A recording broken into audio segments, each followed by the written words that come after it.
What's going on? This is Ryan with Automatic Comics, and up next we are going to go over a set of 13 books I got back from CGC. I have not checked the grades. We're gonna check these out together. I've got my grades written down here, my estimates, and we'll see how I did. So stay tuned, let's check out these books.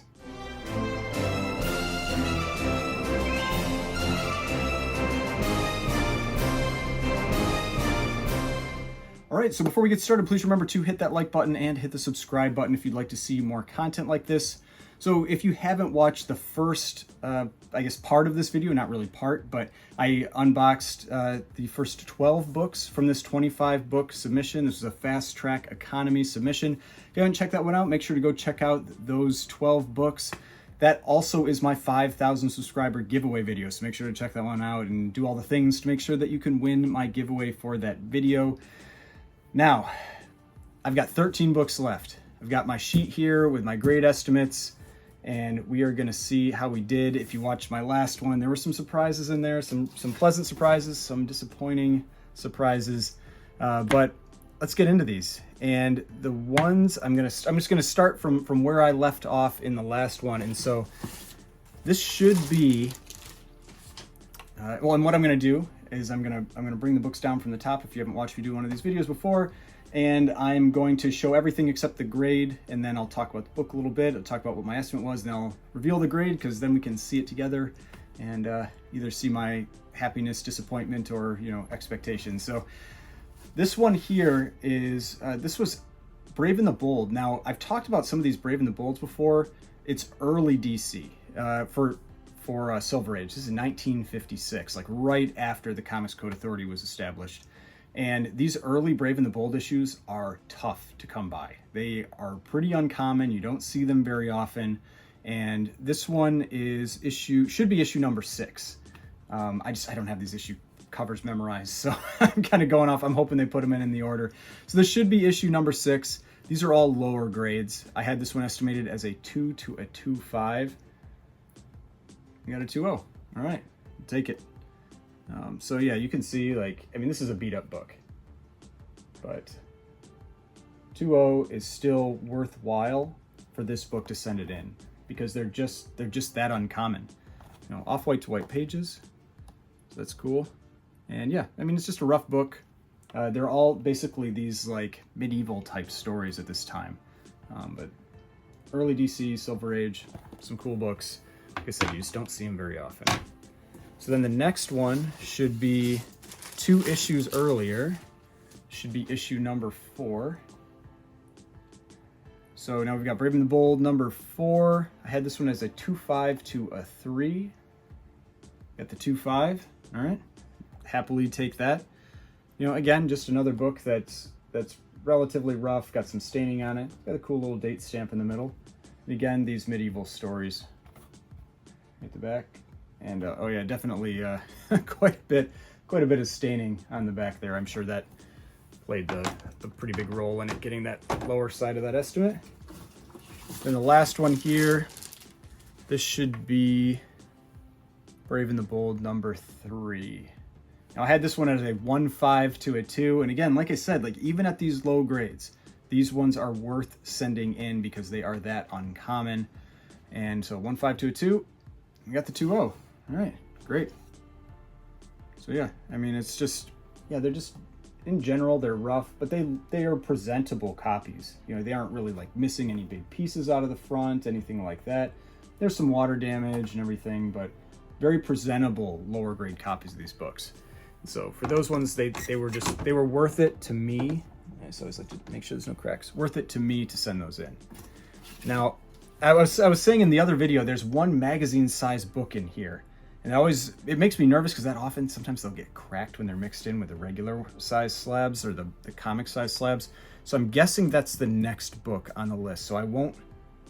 Maybe I'm gonna make that guess, and we'll go for that one.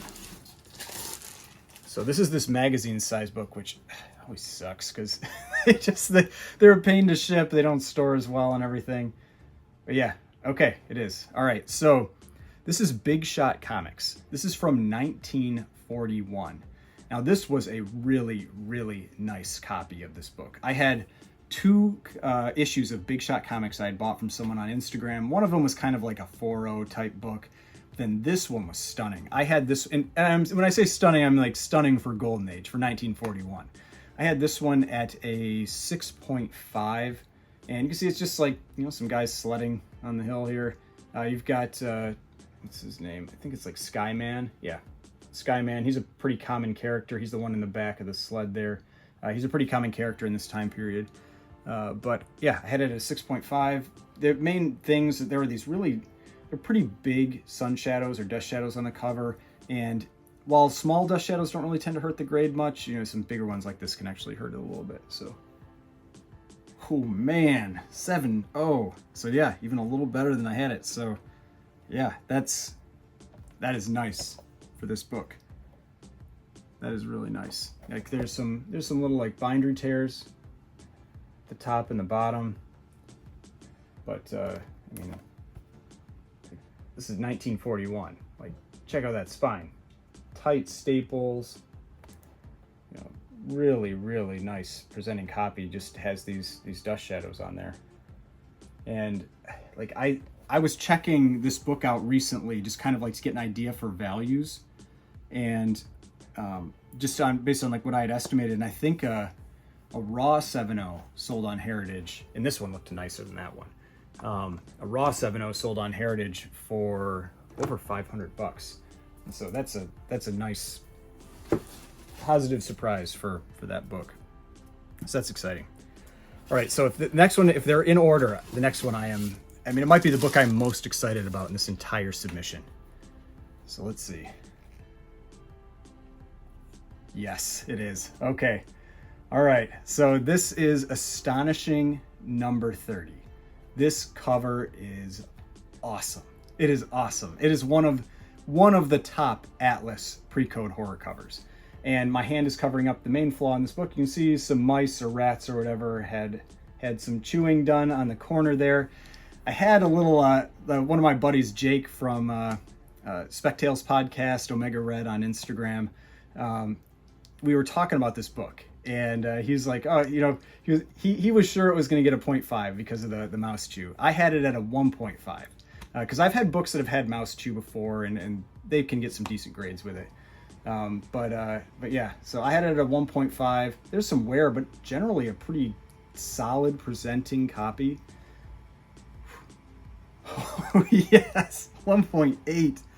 Awesome. You wouldn't think I'd be happy about a 1.8, but 1.8 in this book is pretty solid. And I mean, and beating my estimate on it, like I am excited about that. But I mean, like, check out this cover. This cover is brutal.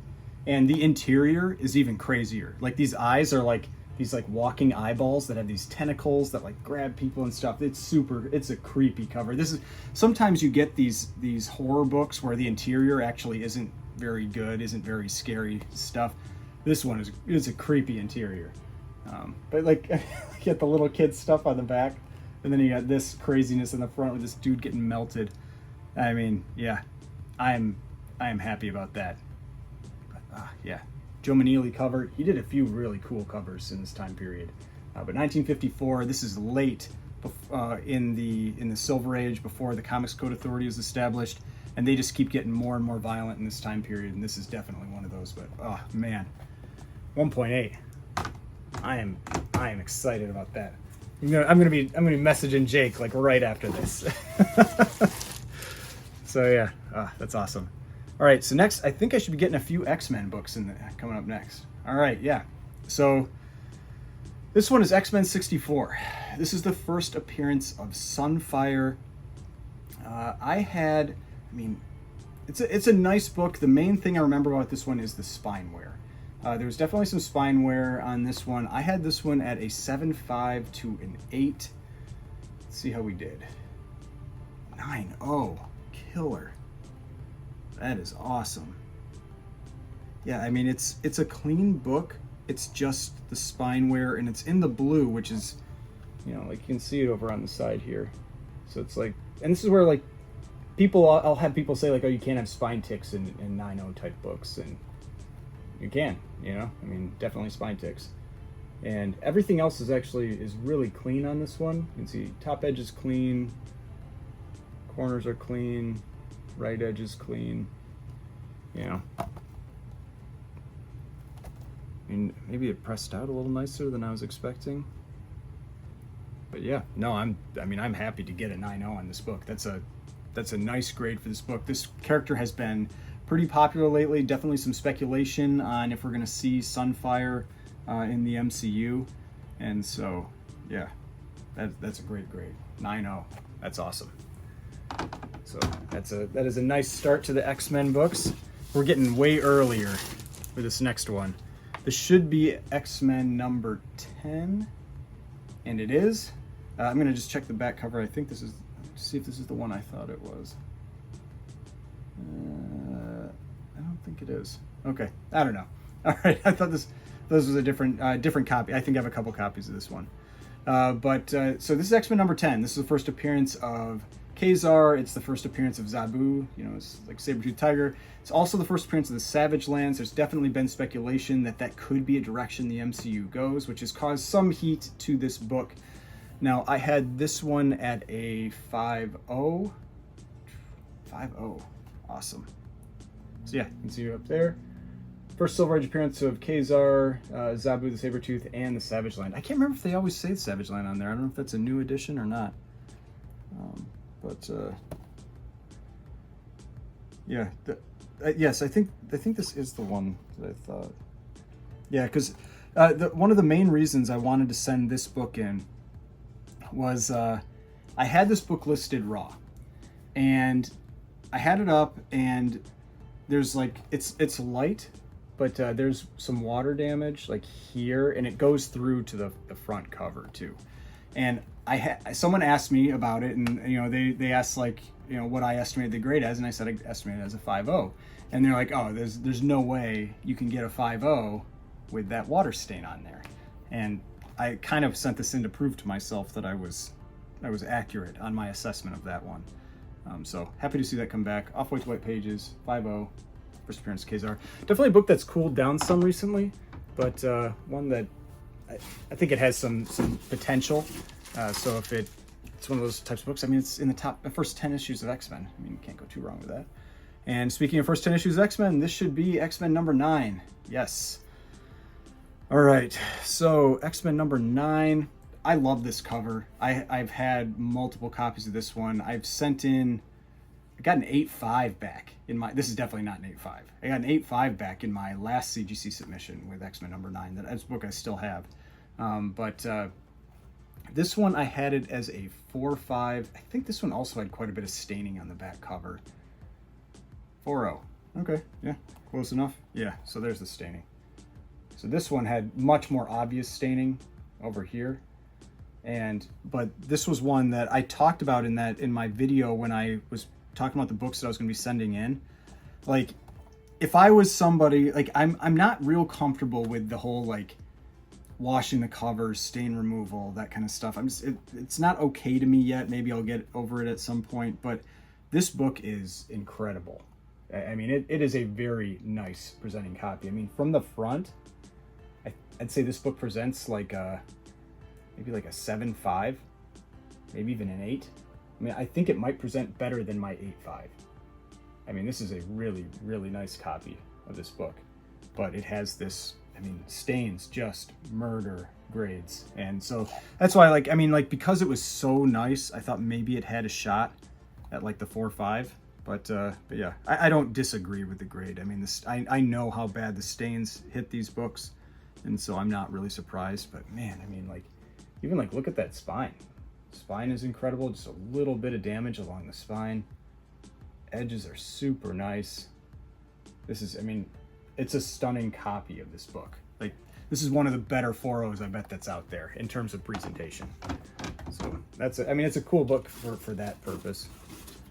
All right, this next one. This is definitely one of the spec books I've been talking about. So this is Thor 165. This is the first appearance of him, or first full appearance of him, or Adam Warlock.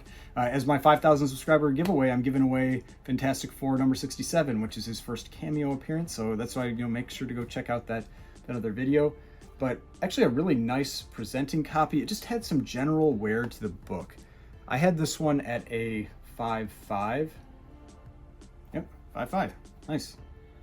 And this was kind of a fun one to get, because when I bought this again and so yeah, you can see, just I think it's helpful to kind of see some of these books up close. You can get an idea about why it gets the grades it get. But you can see like this like color kind of like rub or color loss on the cover. That's one of the big things that hurts this one. You know, it's just this general wear to the cover, but otherwise, I mean, it's a nice presenting copy of this book. So just some general wear to it. But one, I bought a copy of Fantastic Four 67 signed by Stan Lee, and this was kind of like a throw-in book when I bought that, and it wasn't nearly as, you know, expensive or popular of a book at that point. But now it's definitely gotten a little pricier. It's come down quite a bit from its peak craziness when they first announced the casting for Adam Warlock. But so I do expect it to probably come back up again. I think it's probably retreated a little too much. But yeah, 5.5 for basically like a throw-in book. I don't mind that at all. So all right, next one. Oh, this is one of this. If it's what I think it is, it should be one of my favorite covers. Yeah. All right, so this is Tales to Astonish number 93. This is one of my favorite Silver Surfer covers, done by Marie Severin. Really one of the underappreciated artists from this time period. And I was actually talking with Como from Como Comics, and he was talking about how she was actually one of the main colorists at EC. And so she's done she's had an incredible impact on the comic industry, and I just feel like she doesn't get the credit that she deserves. But this is a really nice presenting copy. It had these weird creases on the bottom. Like you don't ever really see like horizontal creases like that, and it was like 3 or 4 of them, like right at the bottom. And so nice presenting copy, but I had it as a 6 to a 6.5. Yeah, we got the 6.0. Yeah, I mean, nice copy, but it's got those creases there. And this is what I tell people when you're grading books, you don't get to ignore flaws. You know, it doesn't matter how nice the book looks otherwise. I mean, like that X-Men number 9, that book, stunning, but had that stain on the back. I mean, and so you get a 4.0. It's just the way it is. You don't get to pick what you want to be the flaw in your book. You know, it's just like they grade it as what it is. And that's why when I'm talking about grading, I'm often talking about limiting flaws, like flaws that limit the how high of a grade a book can get. And basically on this book, these creases were the limiting flaws. You know, these like 4 creases down on the bottom here. Because otherwise, I mean, spine's really nice. This is a little ding on the top edge right here, but in general, top edge is nice.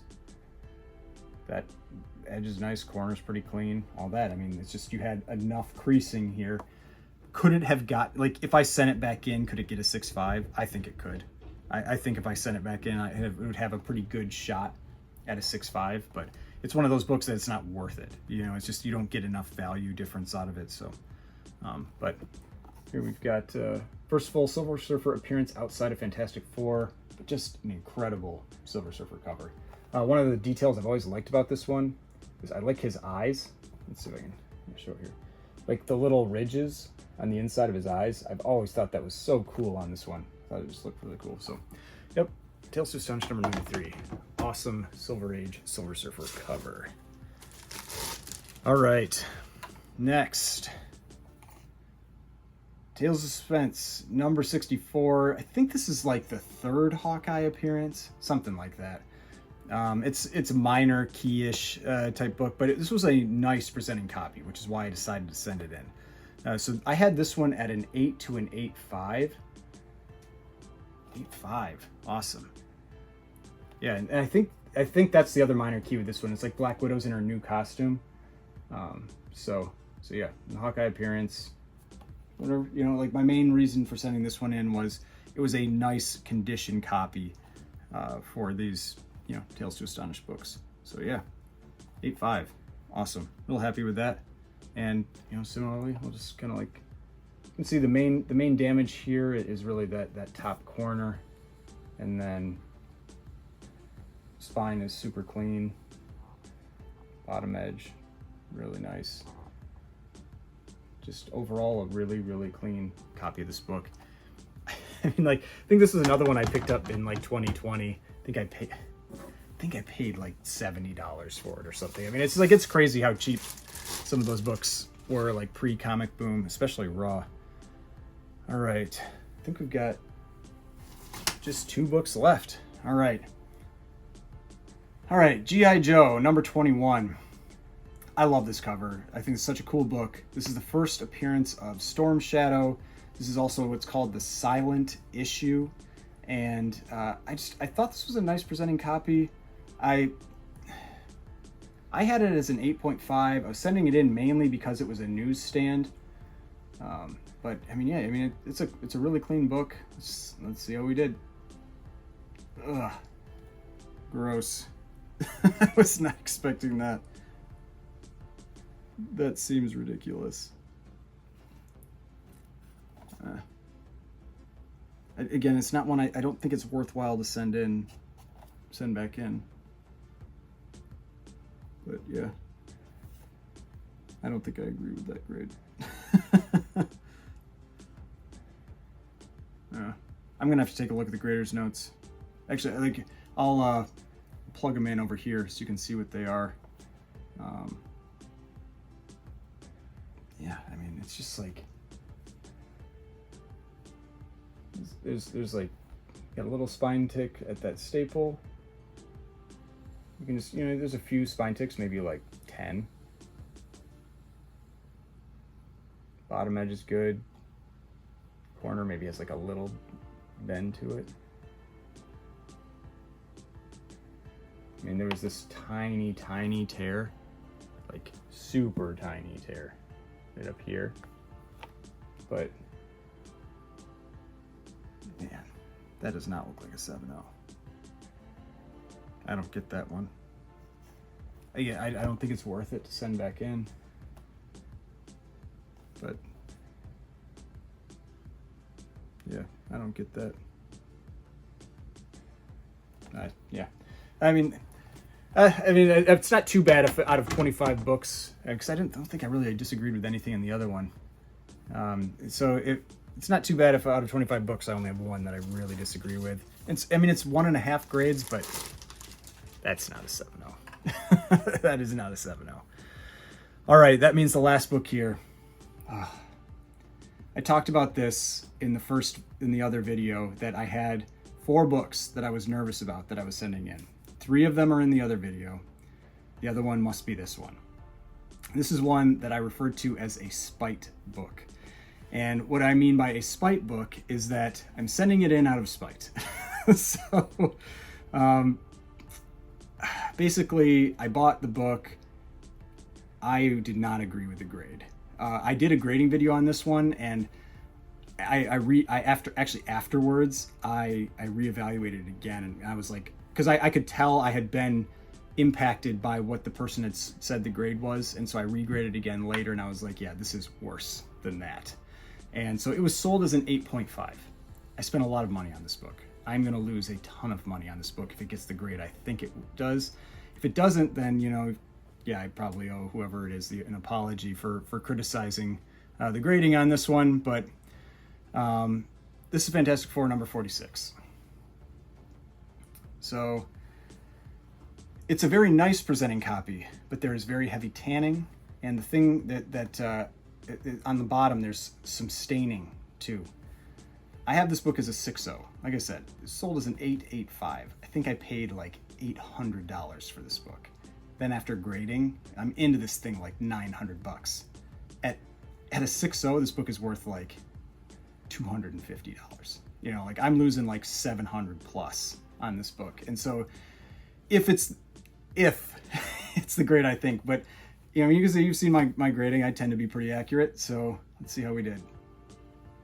Oh God, it's even worse. 5.5. Ugh. Yeah. I mean, I've lost like $700 on this book. I'm pissed about this one. Like, honestly, I'm pissed about this book. I should have returned it. I knew it wasn't when I got it, and I should have returned it, and I didn't. I mean, it's a nice presenting copy, But it's that whole thing where you have certain types of flaws that you just can't get past. And while you don't really see it here because the cover's kind of dark, the tanning on the interior is pretty strong. And then you can see the stains down along the bottom edge there. You can see them on the bottom. And then there's like these large, like these dark dust shadows, everything like that. I mean, oh God. You know, I mean, it's like, I did fine on other books, you know, it makes up for it, that kind of stuff. But yeah, that is really disappointing. So yeah, here's the back cover. And you can get an idea of the tanning on the back here. But man, 5.5, brutal. But yep, and that's why when if I get a book and I really disagree with it, you know, this is one of those lessons. It's like, that's part of why I send them in too. It's like to remind myself to trust my grading. And if I have a problem with one, then, you know, just return it. Because that's the thing, when you're buying on Instagram, that kind of stuff, you have to trust the person selling you the book, because you cannot assess the book over the video. And yeah, I mean, you can look at it. I mean, it is a really nice presenting copy. I mean, spine is super clean. Bottom edge is where a lot of problem is, but like the right edge is clean. It's just, there's a ton of tanning. There's, you know, a little nick in the top corner, but in general, it is a very clean book. But there's certain flaws that hold it back. I mean, I think a 5.5 is pretty harsh. But like I said, I had it at a 6. It's not like it's that far off. I mean, a half grade, you can't complain about a half grade one way or the other. But yeah, huge disappointment to end this video. Losing hundreds of dollars on that stupid book.